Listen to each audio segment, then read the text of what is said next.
What's going on, guys? One love out to everybody. We got UFC Fight Night, Vettori versus Cannonier, predictions, breakdown, guys. Before I get started, hit that thumbs up button. Also subscribe to this channel. Also check out my Patreon account for my face-off predictions and pop plays. And you can also donate to my PayPal account. Down below also you can check out Wayne Gitch's channel for more health and wellness, more health and fitness. The Patreon will be down the bottom there too. You can subscribe to his Patreon, or you can also check out my PayPal account if you guys want to donate too, right? My channel, Wayne Gitch, is more on a health and wellness kind of channel.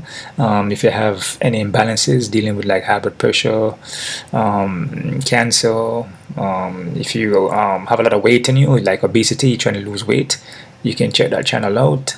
I give a lot of recipes and a lot of tips on how to lose weight and to get in more better physical shape, you know, as far as your health is concerned, right? So you can check that channel out too if you guys need any help with that. I'm your boy right there, man. Links down below. All right. 12 fights in this card. It's at 7 p.m. We used to be 14. Lost 2 fights there, like usual.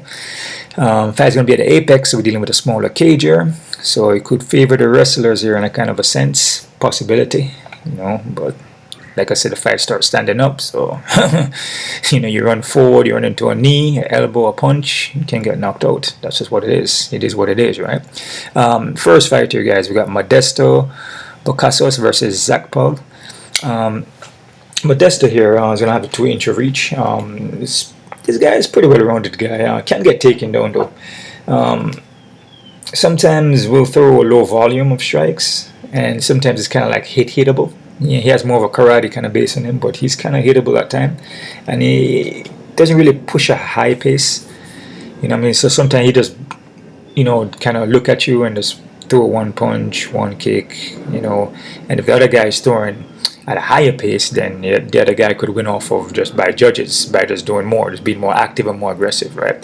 His opponent here is Zac. Zac is a well-rounded guy. Will push more the wrestling pace here, push more of a heavier pace, heavy overhands.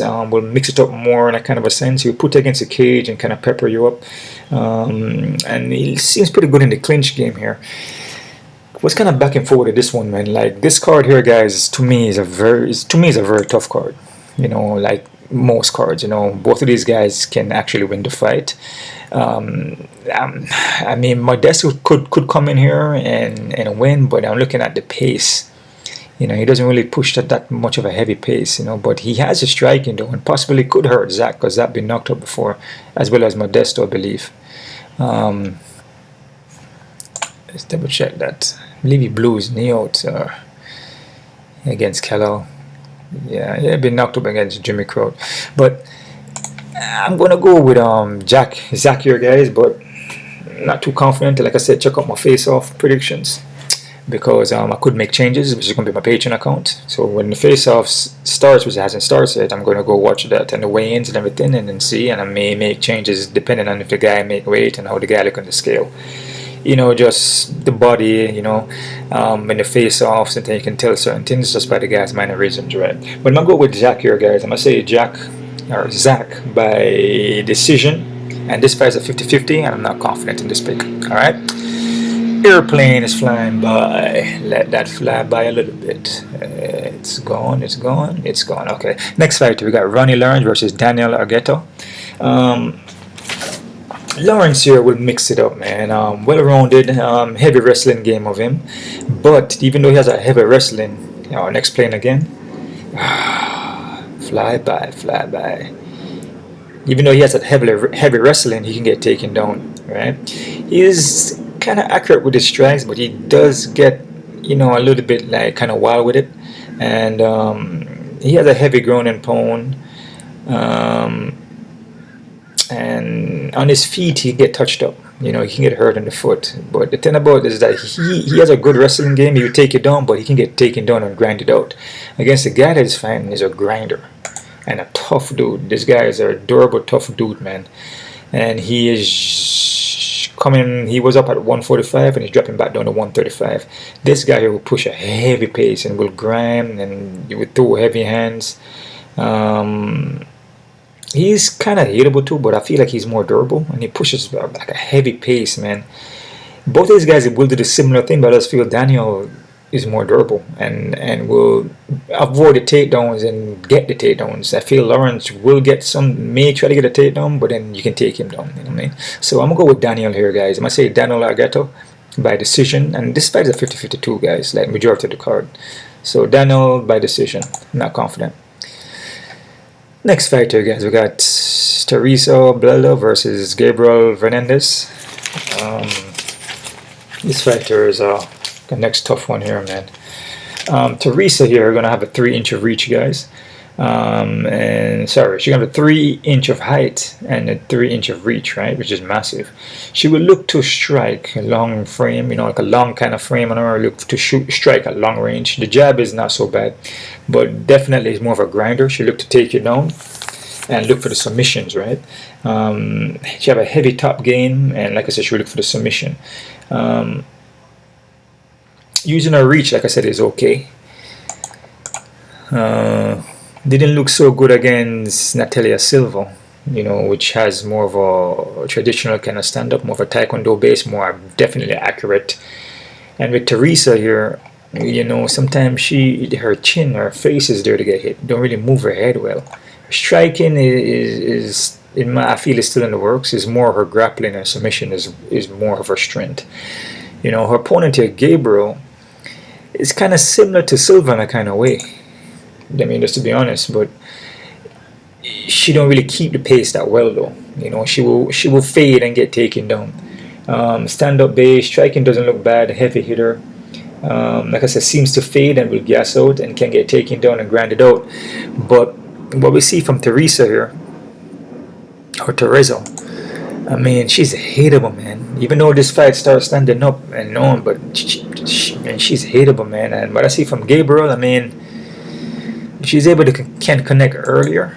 You know what I'm saying? The punches that hit you, man, and you don't see them coming, you can get hurt from that, and they can take away a lot from you. You know, going further into the fight, you know, they can take a lot of, you know, take a lot of energy off of you. You know, because you're just getting hit with punches coming straight. So even though you're pushing your takedowns, eventually your takedowns are not going to be that good anymore. You're gonna get tired. You know, just like how she looked against Silva here. Will that happen in this fight? I'm not sure. I mean, because like I said, from Gabriel, she can get taken down, man. And if Teresa is able to take her down, then that could be problems right there, man. You know, then she would definitely possibly get a submission, or you know, it's a tough fight here, guys. It's a fight where I wouldn't mess with too much, to be honest with you. But I'm gonna go with Gabriel here for the win. I'm gonna say Gabriel by first round KO TKO. Like I said, this could look similar to when Gabriel fought Jasmine, right? And Jasmine pretty much just, you know, actually she was hitting her in the foot and she was taking her down. So that could be kind of similar to Jasmine. Both of these women are facing both of these women, their last opponents are similar. Both of them. This is a good matchup here, just to see who has improved, basically. Because this is what this fight's about, to see who has improved from the last fight. So Jasmine is like Teresa, and Natalia is like Gabriel, pretty much. So it's like, okay, let's see if you guys learned. So I'm gonna go with Gabriel though. I'm gonna say Gabriel KO TKO in the first round, but don't be surprised if Teresa come in here and just grind for takedowns and possibly even get a submission, man. I won't be surprised. Smaller cage, so zero confidence in this fight, zero. And it's a fight that you can probably fade. KO TKO first round by Gabriel. Next fight we got Carlos Hernandez versus Dennis Bondar. Kind of went back and forth on this fight here, guys. Hernandez here is pretty well rounded dude. Wants to take down, can get taken down. Actually, he wants to take down, but he can get taken down and get submitted. His last fight there against Nascimento, he got rear naked choke there, right? Let me see. He's gonna be the slower fighter here as far as striking is concerned and the movement. With Bondar got put in an armbar against Malcolm Gordon, and I guess his arm broke in that armbar, and then pushing him up off of the canvas, his arm collapsed. So this is a fight here where you don't know what Dennis is going to look like, but Dennis is more of he's a well-rounded guy, would push a high pace, but he's more, I would say he's more wants to ground. He's looking more for the submission. He's kind of good on the grounder. You know, he would transition well and pull off his submissions. But his striking is kind of suspect still. You know, he will still throw the hands and connect and everything in the foot, but he's there to get hit though. And he has 100% finishing rate, man. So it's either you finish this guy or this guy finish you, right? So everything is just basically based off of submissions and knockouts for this guy. It's a speed advantage though by Dennis, man.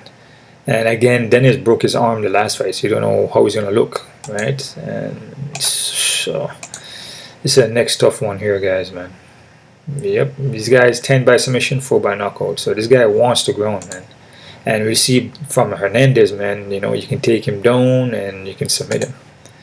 So I'm not saying this will happen to him again, but I'm gonna go with Dennis here. I'm gonna say Dennis Bondar by submission in the first round, guys. I feel like he's gonna come in here and then, you know, he broke his arm, but more it looks like more like it. He probably got broken. I'm not sure, because sometimes the arm is just a dislocation. You know what I'm saying? So just pop it back in place. But yeah, I'm not sure the damage, like the extent of damage to his arm, but he's coming back. So most likely he's probably healthy, right? So we got Dennis here by submission first round, 50-50. Not confident. Next fighter, guys, we got Kang Ho Kang versus Cristian Quiñónez. Kang here. You can say, you know, Kang been here for a little bit. Not much fights in the UFC though, but you know, he's been here for a little while. You know, fought some guys. Well, Ramos. Well, not really. Brandon Davis. Teruo Ishihara. Penguin Lou. Yeah, this guy's a pretty skilled guy. You know, he likes the ground though. He'll go for the submissions. He look to take you down. Striking is not bad either. He will hit you with the jab and work from the outside and set up off the jab. So Kang is not a bad fighter, man. Cristian though is like a new upcomer. He's a pretty good prospect here. Trains with Brandon Moreno here. This guy is pretty good, man. His movement, his footwork is nice. His jab, his combinations, his takedown defense. This guy looks pretty good, man. I mean, for what I've seen, right? He's a good prospect. You know, handles pressure well on the back foot.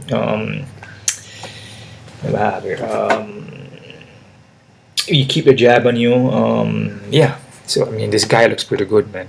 Striking wise, both of them will pop the jab, kind of similar, but I feel with Quiñónez, you know, he's more smoother in my opinion. I think he moves more smoother. He's light in the foot. It mixed up pretty well. You know, I'm kind of liking Quiñónez here. I'm gonna say Cristian Quiñónez by decision, but still a 50-50 because, like we said, with Kang, you know, a little more experience, have more UFC, you know, a lot more UFC experience here.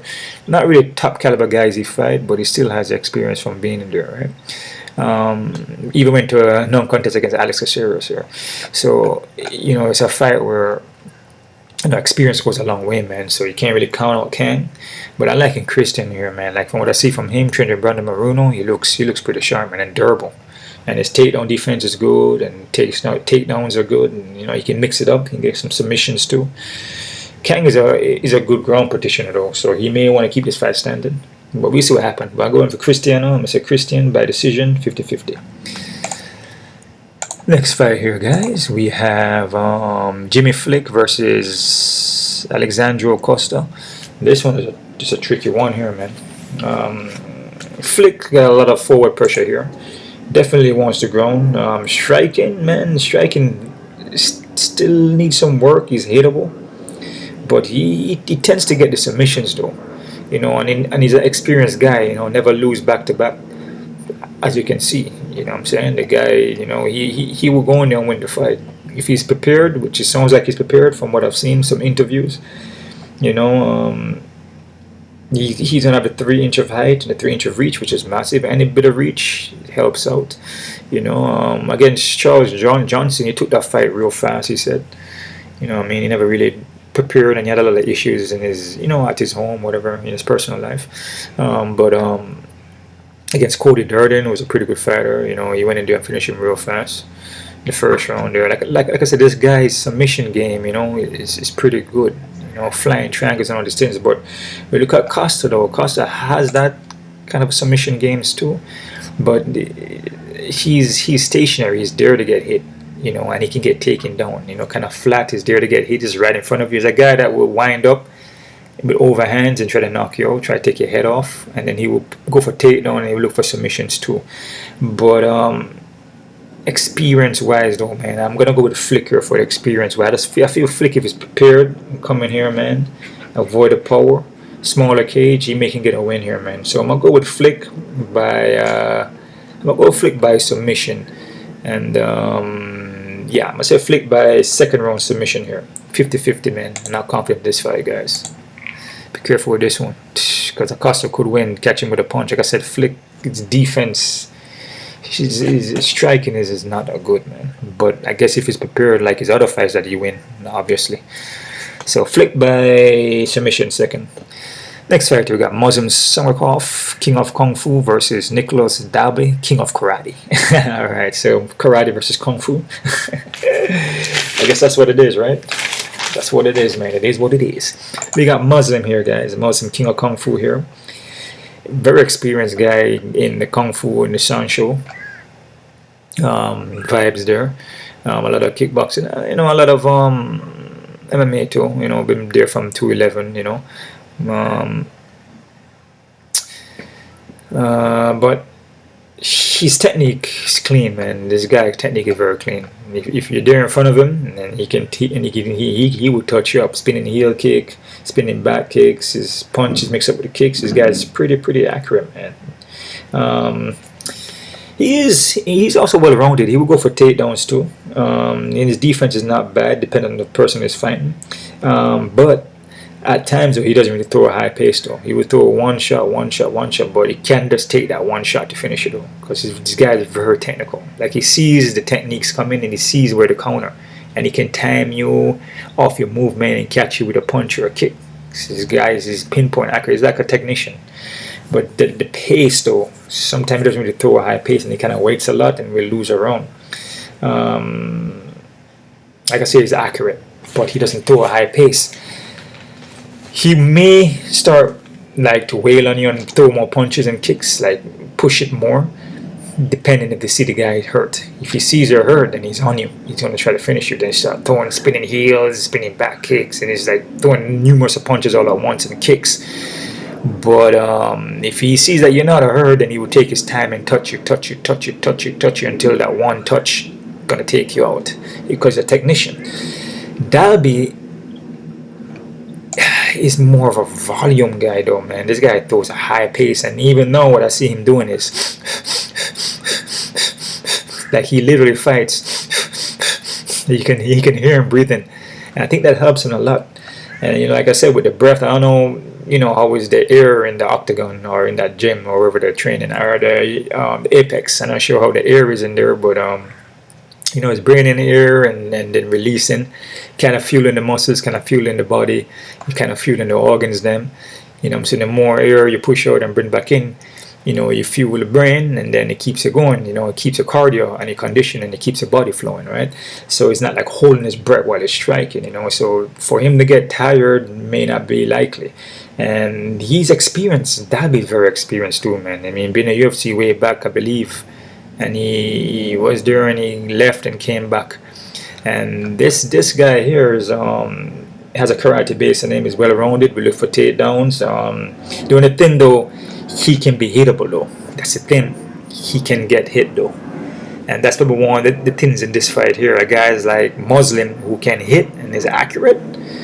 You don't want to get like flush hits like that, you know, like, because you just take one, and Dalby can, and Muslim can hit as well as Dalby can hit too. But if Dalby is getting touched up by some of the fights here, by some of the other fights here I see, even against Wiley Alvarez, you know, take one for Muslim. But this is the thing though, Dalby has never been knocked out though. That's the thing. He's an experienced guy now. No, this is not like just a guy from Contender Series. If it was a guy like from the Contender Series, then I'd probably say okay. But it's like this experienced guy, you know, 21-4. He never been knocked out. Okay, Muslim been knocked out before. All right. So and also been submitted twice. So it's a thing where if Muslim is unable to knock Dalby out, I think the pace from Dalby will carry on into the second and third, and you can see more of a high pace from Dalby of touching him, you breathe in, keep pushing forward. Just the conditioning from Dalby, the ability to not get tired and throw more higher pace, you know. And Dalby gonna have a 4-inch reach too, so I think more the pace is from Dalby that's gonna win in this fight. And like I said, I'm going off it because he's never been finished, but he's been hurt on the foot though. But if Muslim is unable to finish him, and it's not like, you know, both guys striking is like, they're pretty kind of similar in strikes, man. I feel Muslim is more accurate though, more tighter with it. I feel with Nicolas Dalby kind of can get kind of not that sloppy, but his technique is a little bit more can be wild at times, but it's still accurate though. You know, he has more of a karate vibe, you know what I'm saying, to him. But it's not like a Stephen Thompson that tight like that, right?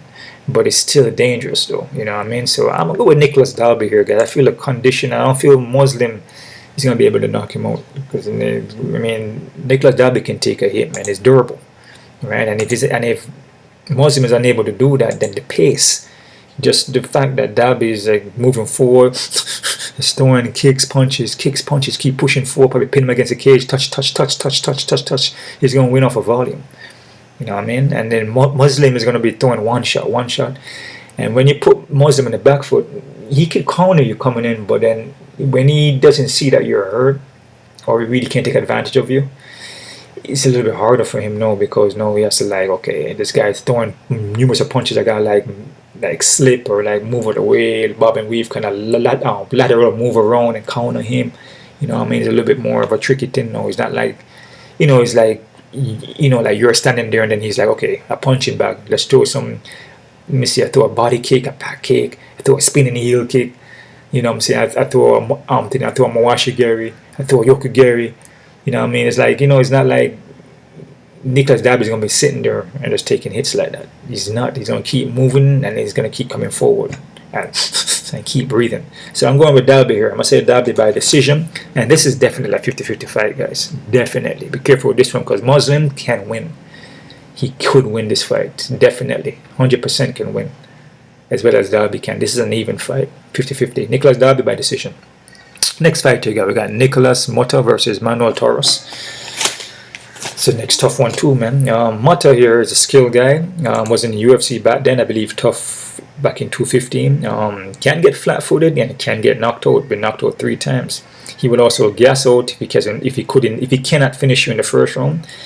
And yeah, I just feel like he's not as durable. And but like I said, he fought against Jim Miller, but he got finished though in that second. You know, he couldn't. He had Jim Miller in trouble in the first, but it's a guy. If you look at it, like a first-round finisher.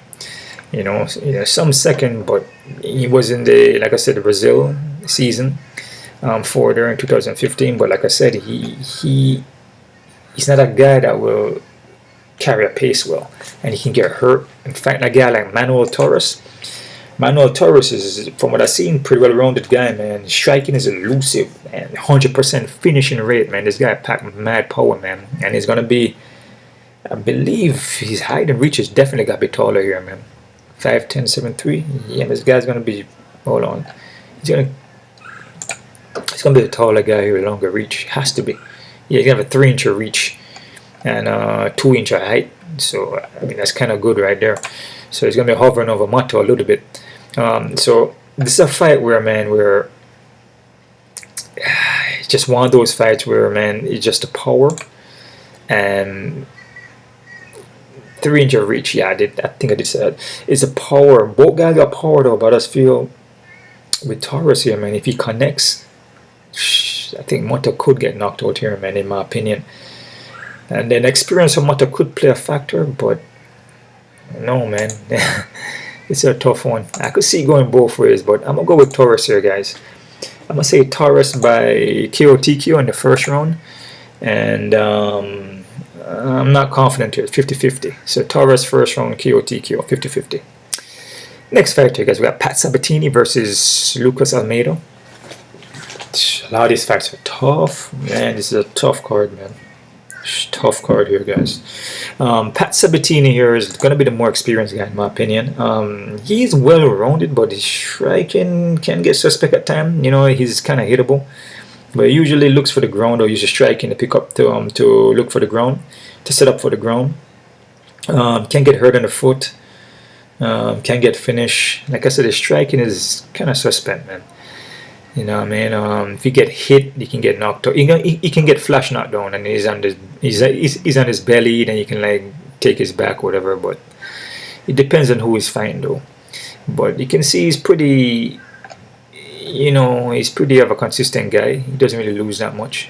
You know what I'm saying? No back-to-back, nothing like that.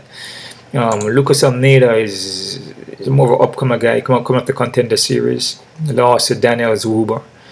He got hurt against Mike Trizano in that first round. Like Mike almost beat him there, but you know, Mike couldn't carry the pace there. So, but what I see from Almeida, though, Almeida's a very technical guy, man. BJJ black belt too, and his striking is pretty on point, man. This guy is a pretty good guy. He's a pretty good fighter, man. Pretty good prospect here. But I feel Pat, the experience, should be able to win this fight. But again, we could see a fight where Pat comes forward and Almeida hit him with a knee or a jab or uppercut, and we can see him just fall into the ground. Not fully knocked out, but he just get hurt. Then he get ground and pounded out. Or that could happen, like what we see happened to him against Jamal Emmers, and Jamal, I believe, hit him with an uppercut or a hook, and he went down. But then he hooked Jamal Emmers. You know, like he reversed and transitioned well on the ground. Like, see, Pat Sabatini transitions well on the ground. You understand? So even though you hit him and he falls, you gotta be careful because he will transition. He couldn't do that against Damon Jackson, though. Because Damon Jackson is pretty good on the ground too. But it's just a position that he had Pat on. Pat was against the cage, you know, when he got hurt. So it's a little bit more harder when you're against a cage like that. Not much room for you to move or to transition out, right? So with Emmers here, man, I mean, when Emmers hit him, he was in the center. So Almeida is live here, man. So be careful with this fight. I'm gonna go with Pat, you know. But and what I see, you know, when I pick these guys too, I also check out the Instagram and check out what they've been doing. I'm not just blindly like, oh man, because it's experience. Go on Instagram, I go on YouTube, I watch some of their interviews. You know, not every single guy, but the guys who may lose the last fights. You know, the last time they lost. People who get knocked out and stuff like that, I'll go check them out to see if they're improving. So I'm going to go Pat, though, but definitely 50-50 because Almeida could come in here and touch him one time and it'd be lights out. So Pat by decision. Not confident, 50-50. Next fight here, guys, we have CLD, my boy Christian Leroy Duncan versus Arman Petrosyan. CLD here, man. This dude is pretty good dude here, man. He's a pretty good prospect from what I've seen. You know, massive amateur here, 17-5 amateur. That's freaking dude, 17-5 amateur, man. That's a good amateur right there. Dusko wasn't such a good fight. Dusko hurt his knee. You know, hopefully recover well from that. The other fights here was in Cage Warriors, which he looks good in that, but all Cage Warrior fight over there in the UK. You know what I mean? For what I see from him, man, he kind of reminds me of an MVP there. He has a little MVP vibe from him.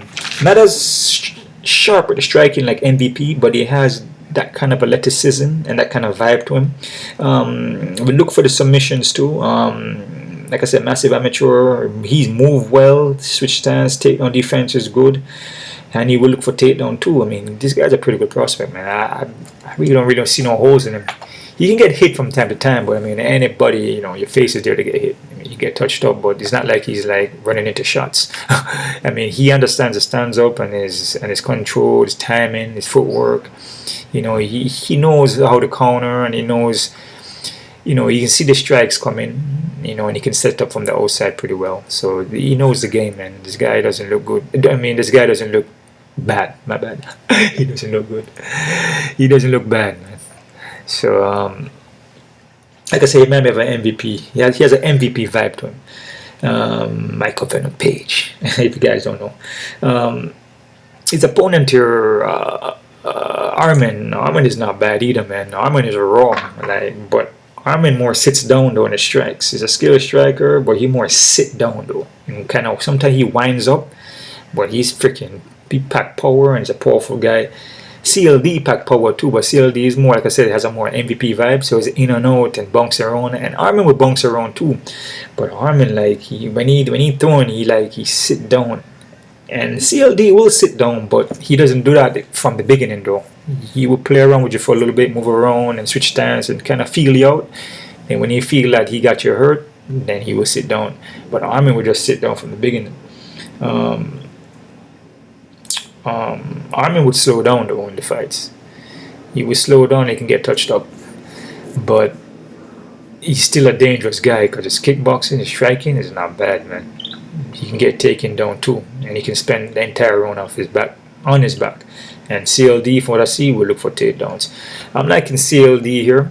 Obviously, Arman, a little more experience, more UFC experience here, but I mean, the only fighter, if fight Greg Rodriguez, which is a tough fight, and KO is a good fighter too right now.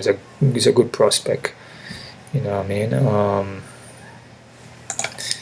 Which KO is looking real good right now. He hasn't lost yet. So, yeah, so I'm going to go with CLD, but still be careful because we see, this happens from time to time. Guys coming to UFC, even though he had one fight already against Dusko. But guys coming here and then, the big prospects and, yeah, man, CLD, my boy, CLD. And then he go in and he loses. It happens. 8-0, gets his first loss against Arman, who's probably not supposed to beat him, but Arman can beat him because he has the skills and the potential. He has the technique, the striking to do that. He's a very seasoned fighter, seasoned kickboxer guy. You understand? So it's a fight where CLD can lose. This is a more dangerous fight for him than when he fought Dusko. Dusko, I would say, is a more easier fight because Dusko's kind of like, he has a striking, but it's not as the danger is not there. So I'm saying the level of danger is not as there as Arman is. Arman possesses more level of danger because of he sits down more on the strikes and is more accurate. You know what I'm saying? He's more of a better striker, in my opinion, than Dusko. So more deadly striker by far. So I'm gonna go with Duncan here. I'm gonna say CLD by KOTQ in the second round. I'm not confident, 50-50. Co-main fight here, we got Arman Tsarukyan versus Joaquim Silva. Yeah, I'm to you guys like I did that, right?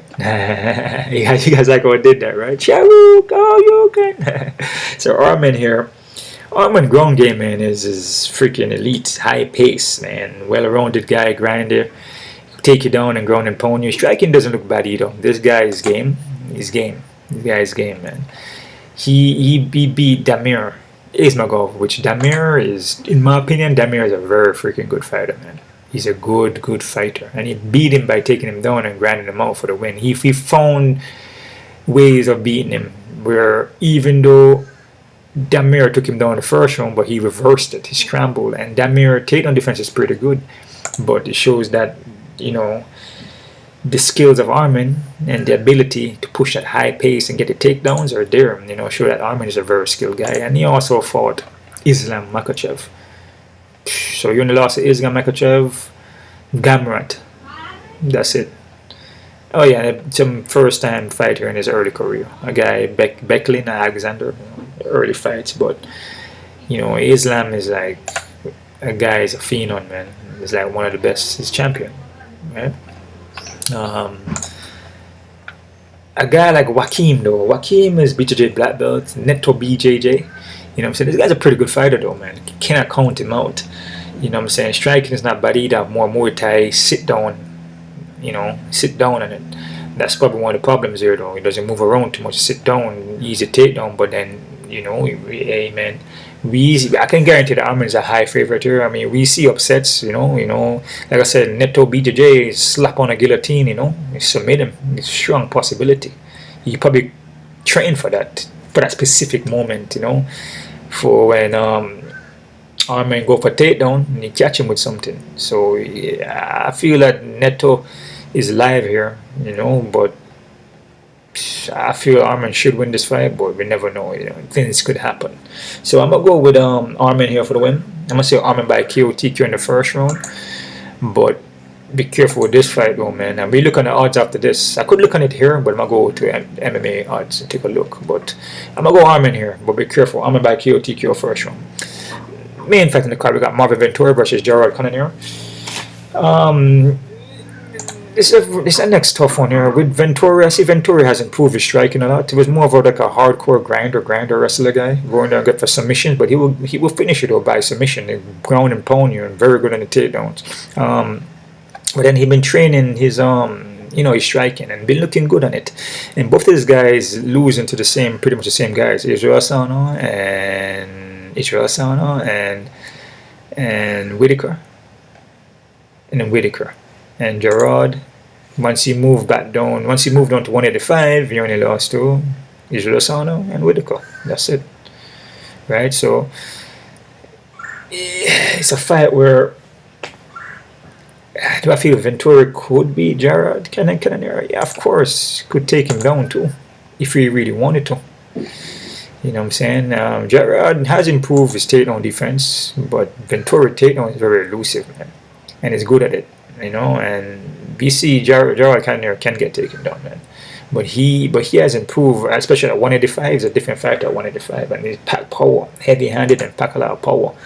Vettori is compared with Gerard striking. I feel Gerard obviously is going to be the better striker here, but again, I feel Vettori could be a little bit more well-rounded here, in my opinion. And he's been working at striking. So if Vettori really wants to, he could stay on the outside and strike, but then he can also go for takedowns. And that's going to be the factor here, the takedowns in this fight, because Gerard can get taken down eventually. It's a 5-round fight. I'm going to go Marvin Vettori here, guys. I'm going to say Marvin Vettori by decision, but I wouldn't count out Gerard Cannonier, because he's a guy that will find a win, man. And at 185, he only lose to Israel and Whitaker, just like Marvin. So both these guys are the matchup is pretty much a good matchup. Sean Strickland fight was kind of close, man. It could have went either way, but both these guys are pretty much kind of similar, man, in a kind of way. But I feel Vettori is a little more well-rounded fighter, right? Okay, quick look at the odds here, guys. See what we're working with. Crazy odds. Yeah, man. So that's what we're doing it. UFC, that's the right one. Yeah, that's it right there. Bam. Okay, Jack is plus 165. My Duster is 210. Oh man, I think that's kind of off there, guys. The way how my Duster fight, coming off of that knee injury. Yeah, and Zach is not a bad fighter, man. And Zach coming off of the Contender Series, I believe, if I'm correct. I don't know, man. I think the odd right there is the odds right there doesn't look good, guys. I'll be careful with that one. Came off the tough, not the Contender Series, came off the tough. But he did get knocked out against Usman though. So yeah, this fight right here, I'll be very, very, very careful. I would say this is more of an even fight, guys. Yep, more of an even fight right here, man. Modesto he has the skills, but in the UFC he's kind of like doesn't throw that much, and he could hit you with that one punch and finish you with one kick, the Moshigiri, and finish you. But we see from Jack, if he's on, and he looks good and he can mix it up, pin against the cage and take it on from off the cage. He can mix it up. You know what I'm saying? So be careful with this one, man. I'm going with Jack though, but be careful. Dan and Ronnie. Dan, we got Dan as underdog too. They got Ronnie at 190. What? Okay. I like Dan, but it is what it is though. You guys play at your own risk. You play at your own risk, man. I mean, most of the times we see from the cards, obviously, it's more underdogs that are winning. It's not much favorites, man. Do they have favorite cards? Yeah, they do, but it's hard to see it. But that don't mean that the ones I'm picking here are going to win. But that's just what I see from breaking down the fights and, not looking at the odds until I've made my decision. Then I look at the odds. I don't base my decision off the odds. I base my decision off of the both guys' skill set and what I see in footages and through interviews. Be careful with this one, man. This Dan and Ronnie is definitely an even fight.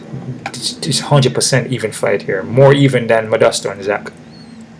Ronnie and Dan is even. Careful, man. I like Dan though. Gabriel and Teresa.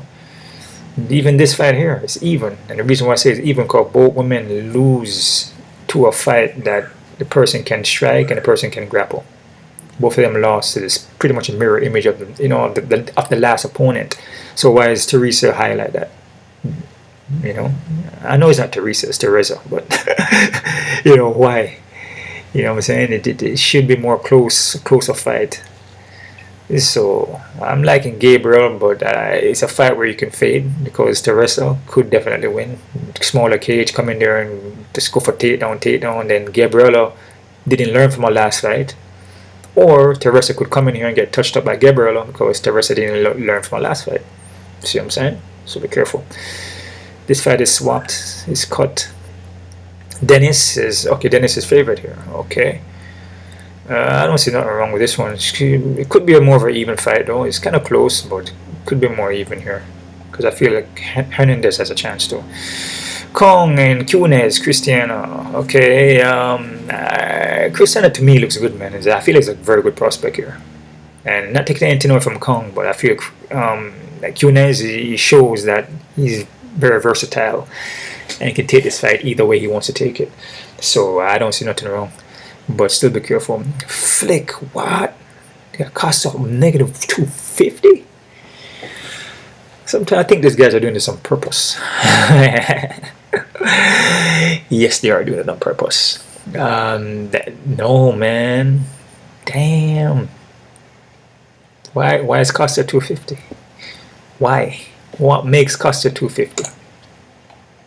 What makes him 250 on the odds, man? Why? Okay, he fought Amir. Okay, Amir's a tough guy. He went 3 rounds with him. But why is he 250? And why is Jimmy Flick not the higher odd? Because Jimmy Flick lost to Charles Johnson. But look who Jimmy Flick has fought. Look at the experience that he has. And he's not a guy that loses back to back like that. And he has a chance to submit you anytime he needs to. If he put in the work, he can finish anybody. Yeah, I disagree with the odds on that one, man. If it's anything, it should be a more of a very, very close, even fight. So I'm going with Flick though, but like I said, Costa could win though. And the reasons for that because, like I said, Jimmy Flick can get touched up, can get hurt on the foot, man. You see that a lot, get hit and get knocked down, and get finished. And then Costa does as a grown game, so maybe that's why. But yeah, be careful with that one. Miles John cut. Mata is underdog. Toros. Feel Torres is slightly a little bit too high here. I feel this should be more of an even fight. The reason for that because Moto is still a skill experienced guy, but it's just the matchup here. I feel Manuel Torres is power and the reach, and Moto is not durable. And if he doesn't finish Torres in first round, and the fight goes on, he could be in problem. That's the reason why, man. You know what I'm saying? Not like the fight here with Costa and Flick. You know, Flick is dirt. Flick is his cardio will carry on. You know what I'm saying? And he will still try to finish you by a submission. Costa will fade though. You know what I'm saying? So, but yeah, it should be a little more closer fight here. You know what I'm saying? Because again, experience plays a factor too. Pat Sabatini and Almeida, they got Pat at 200 and something. No, man, I put this fight, even though Pat, like I said, experienced, a skill guy, I put it more closer. Because Pat can get hurt on the foot. And Almeida is a pretty well-rounded guy with BJJ. You know what I'm saying? So, Pat come in there and come forward and get hit with an uppercut. And he goes down. You never know. You know, and then Almeida can get his back. Almeida is a BJJ black belt. He's pretty well rounded. He's just maybe the experience and the caliber of fighters may not have fought the same fighters like what Pat has fought. But I put this more closer here, guys. With Pat Sabatini leading, but a little more closer. Arman and CLD. Then they got CLD already at 165. Okay. This is even fight, man, guys. And like I said, CLD, good prospect. I like how he moves. Might have an MVP, Michael Venom Page there, skilled guy. Coming out of the UK there, but Arman ain't no freaking slouch, man. Arman can strike. Pack power, technique good. You know what I mean? We see this all the time, man. We see this all the time. You know what I'm saying? CLD's I say he's a good fighter, but even fight. Because Arman is a good fighter. Arman again. Oh, I just noticed that there's two Armans. There's an Arman and an Arman. Okay, we got an Arman now. I just noticed that, guys. Damn. Do I agree with that odds? 1100, 1400. In a kind of way, man. I mean, Arman is not a. The guy is pretty skilled, man. Especially his takedowns. He's very elusive, and he's durable too. He's winning a 3-round fight, man. He just needs to get takedown each round and just, avoid the submission from Silva from off his back. Also avoid the friggin' elbows and knees from Silva when he tried to come forward. But honestly, guys, fight like this, where we always see in the last past 2 cards.